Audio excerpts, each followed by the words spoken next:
Hey guys, this is Nathan and welcome back to Sky Factory 2.4. So, before I get started on the episode today, I kind of wanted to give you guys a heads up of what is going on with the channel and a couple of series that are going on currently. So, the Creedcraft server is having a little bit of issues at the moment. And we have not yet entirely decided what we are going to be doing, but there is a possibility that we will be relocating the server onto new hardware, possibly my hardware. We haven't decided that yet, but there's also a good chance that that will also mean a clean restart of the server and the addition of quite a few new people, as we currently have a public server and a private server, and we could possibly be combining those together. So yeah, kind of interesting stuff going on there, but I will definitely keep you guys posted. Right now the vanilla server is still up and running. The community server has been down for several days at this point. So yeah, don't know what's going on there for sure. By the way, if any of you are interested in playing on the Creedcraft server, the community server, I will try to get a link in the description for whenever we get it back up and running. But yeah, with that, I think let's go ahead and get into what I plan to do today for the episode. So we're starting to get quite a bit of the Minicio crop. I've gotten one harvest off of that so far, and it's given me a fair amount of crop. So I actually had enough to completely fill this crafting station with Minicio essence and then seeds, of course. But this is going to be a little lengthy to get all of that going. So in the meantime, I would like to make a little use of some of the power stuff that we have here. And we already have the pulverizer, so what I would like to do is get myself set up with the mechanical sieve. I cannot remember what that thing is called, but let's go ahead and look. The automatic sieve from X Astris. So for that, we are going to need Invar and Electrum. And both of these, we have the ability to make these ingots in an induction smelter, or we can grind this stuff up. But yeah, I'm not entirely sure how we want to go about doing that. I think our best bet is probably going to be to get ourselves a smeltery.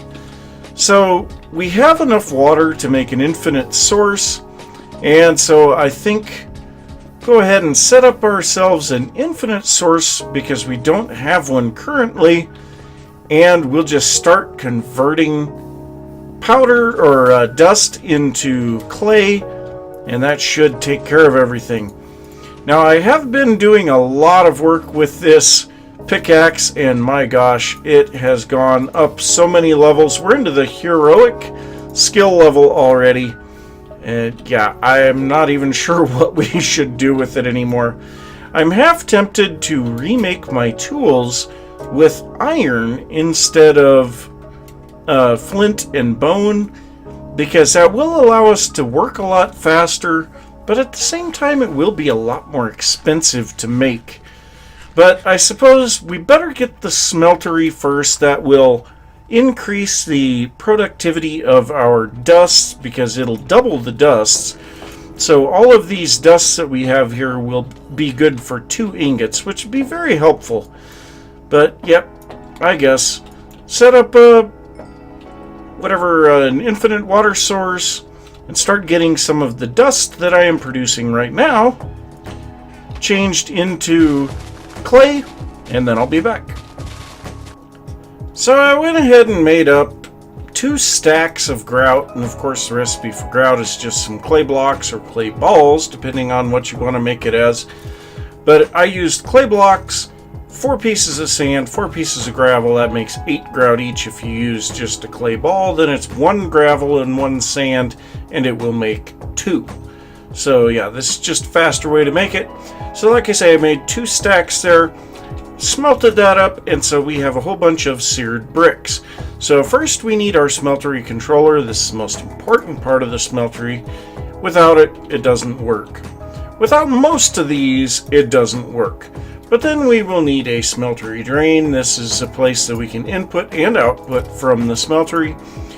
Then we are going to need some faucets, and these will allow us to pour the stuff from the drain into the casting tables or other things.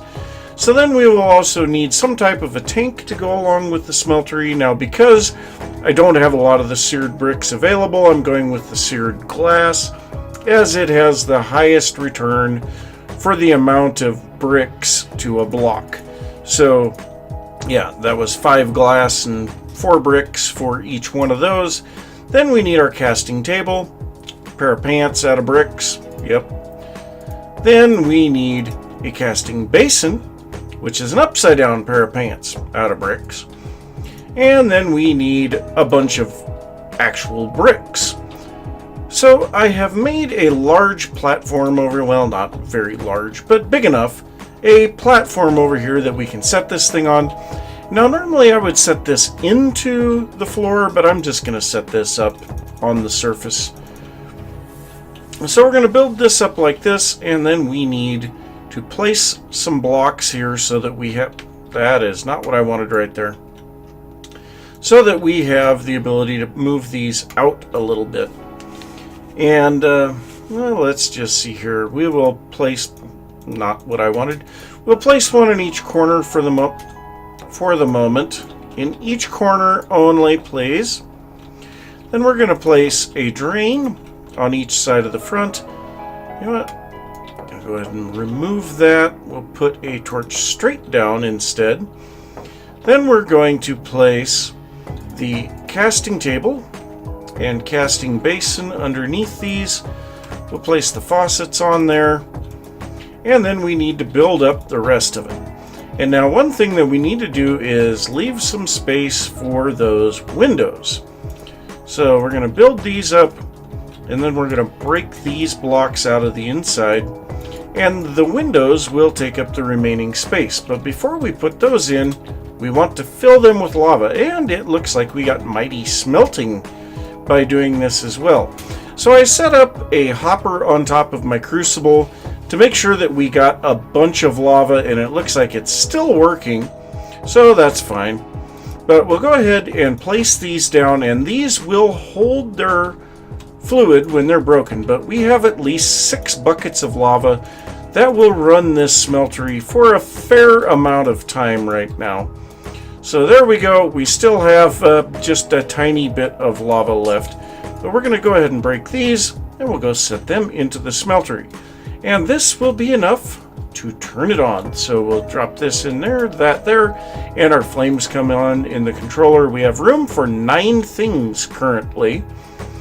But so what we can do now is grab our, I'll say our iron ore dust, and it will make 2 instead of 1 for each one.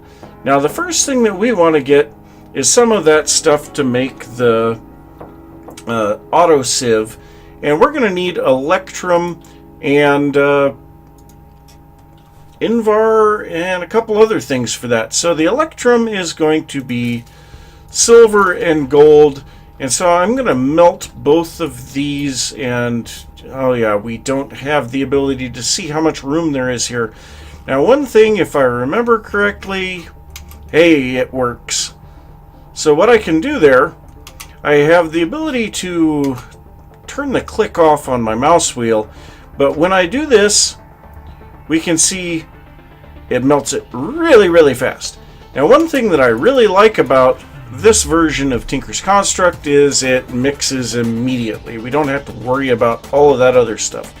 Now of course we need tons of electrum as time goes on, but right now I think we need some gears, don't we? So let's take a look at that sieve again. think we need an electrum gear. Yes, we do. So the electrum gear we can craft with some iron and 4 electrum ingots, or we can cast it with what would appear to be 4 ingots of electrum. You know what? I'm not going to worry about it. We're just going to cast this out into blocks, and we're going to move on with our lives. So the Invar, we need 2 parts iron ore, 1 part nickel. So let's go with, we'll go with 9 nickel and 18 iron. Because once again, with the Invar, we're going to need a lot of this. Now, let me double check the... Well, this here should tell me. So yes, 2 parts iron, 1 part nickel. So we'll go ahead and get our nickel in there. We'll have our iron in there in just a little bit because of our wonderful little trick here. Oh, and I guess we have 4 blocks of electrum. So let's go ahead and get this stuff smelting here. And so that made a whole bunch of Invar very quickly. I love that little glitch. That is a glitch that does not exist anymore in Tinker's Construct. But let's go ahead and finish pouring out our electrum. And then I'll pour out the Invar, which we have quite a few blocks of Invar. And we can come back and take a look at making the Sieve. Alright, so we are ready to move forward with this Sieve. So first off, we have the Sieve itself, the automatic Sieve. So we needed the electrum gear for that, some silk mesh, Invar ingots, and Invar nuggets. We've pretty much seen everything there. The electrum gear I just crafted with an iron ingot. So there is that. Now, to make it to where we can power our pulverizer and our Sieve at the same time while using an optimum amount of power out of our solar panels, we are going to want to get some energy ducts and some energy storage. So first off, we're going to make these flux ducts. We're going to have 12 of those. These do not carry a substantial amount of RF, but 200 is way more than we are producing currently. And then we need to get some storage. So we need to make this leadstone energy cell frame. This is some lead ingots, a block of redstone and glass. Pretty simple anymore. Then we are going to drop that into this recipe with Invar ingots. Now this is going to make a hardened energy cell frame. And this we are going to move with a redstone conductance coil that was electrum and redstone. And we are going to move these into this recipe here with some copper. And that is going to make a hardened energy cell. Now this will hold 2 million RF. That is really nice. That will give us plenty of storage to keep things moving as we continue forward. So what we're going to do, we're going to set this energy cell down right here, I think. And then we're going to pick up all of our solar panels here, which we have 4 of them at the moment. So we're going to pick up all of those and we're going to place them back down around this thing. And I guess we'll place one over here. And so now we should start to see a massive amount of RF dumping into this energy cell.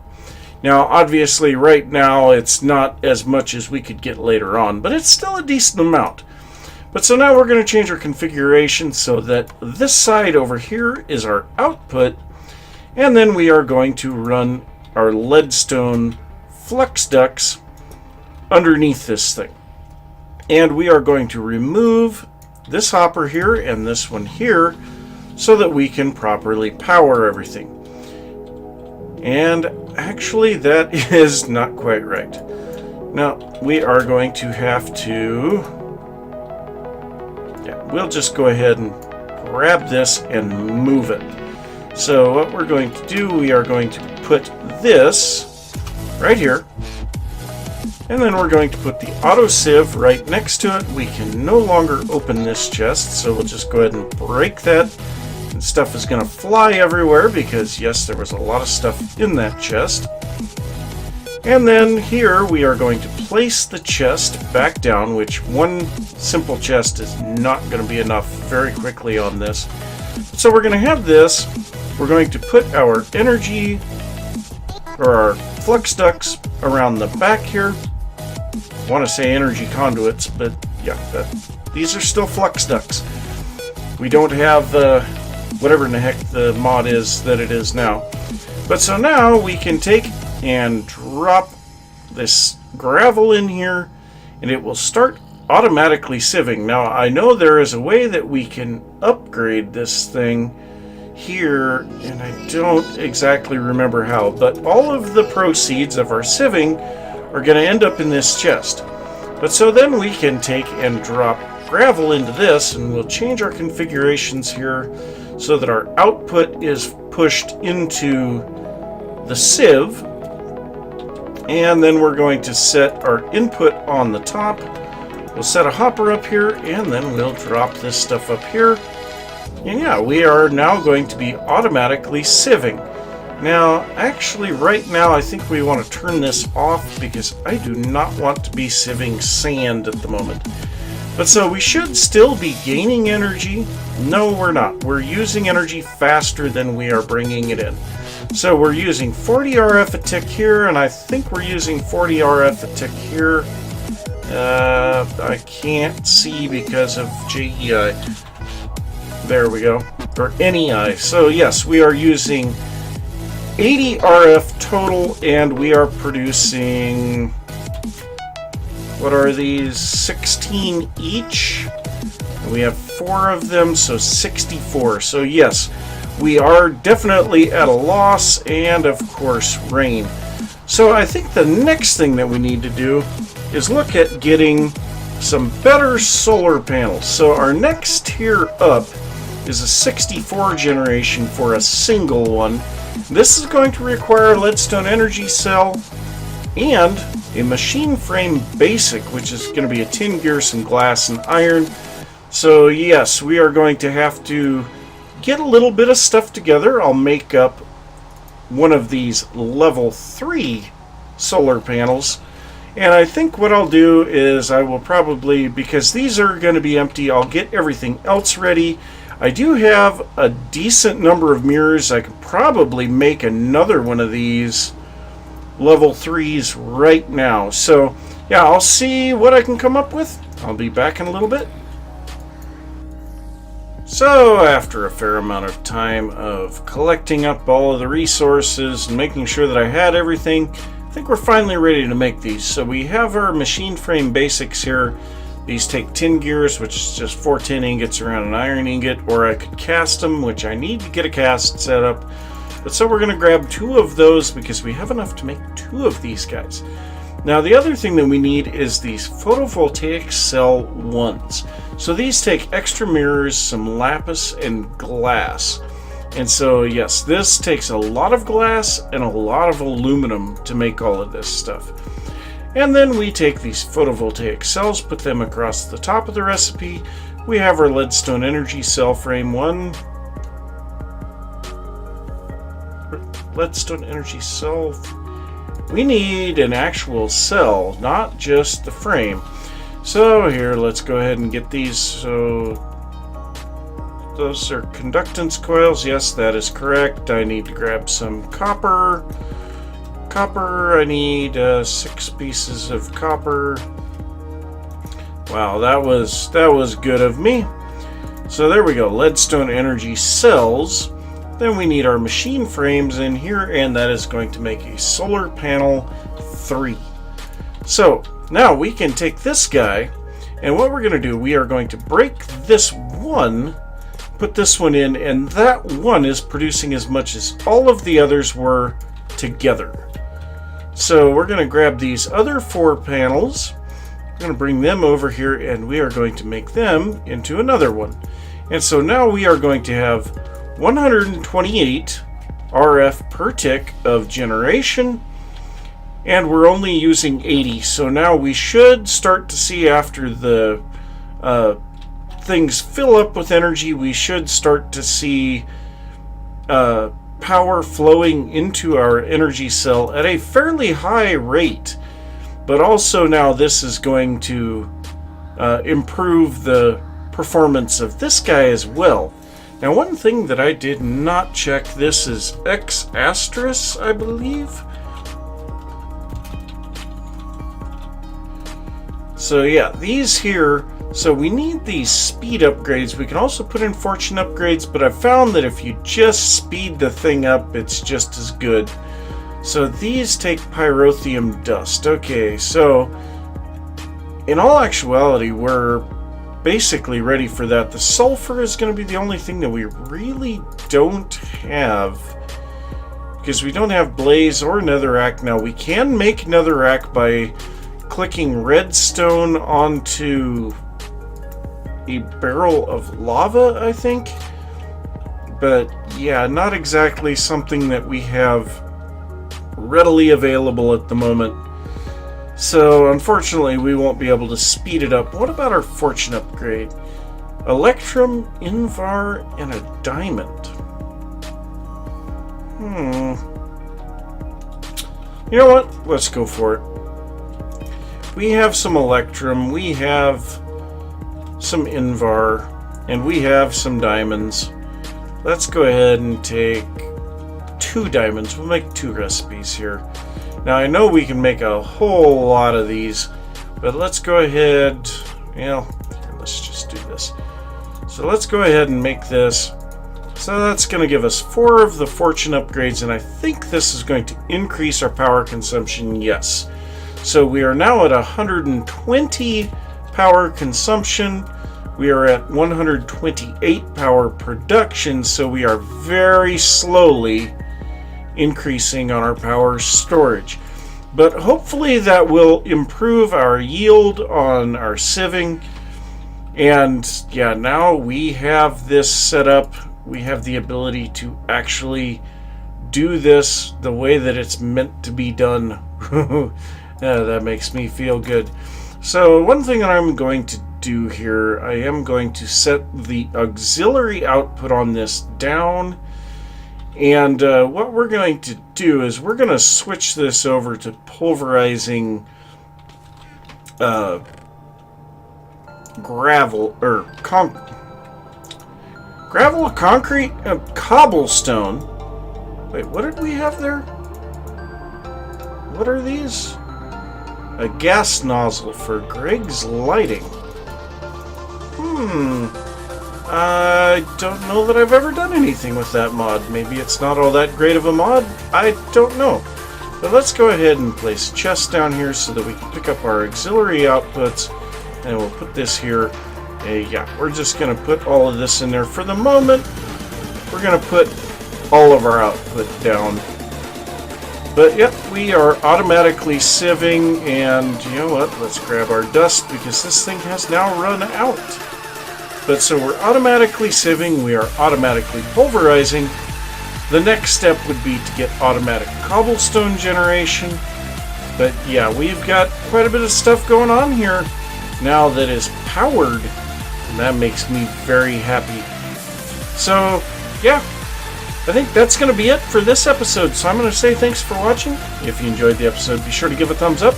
If you are new to the channel, don't forget to subscribe. If you have any thoughts about anything that has gone on in this episode, or anything else for that matter, just go ahead and leave that down in the comments, and I will see you next time.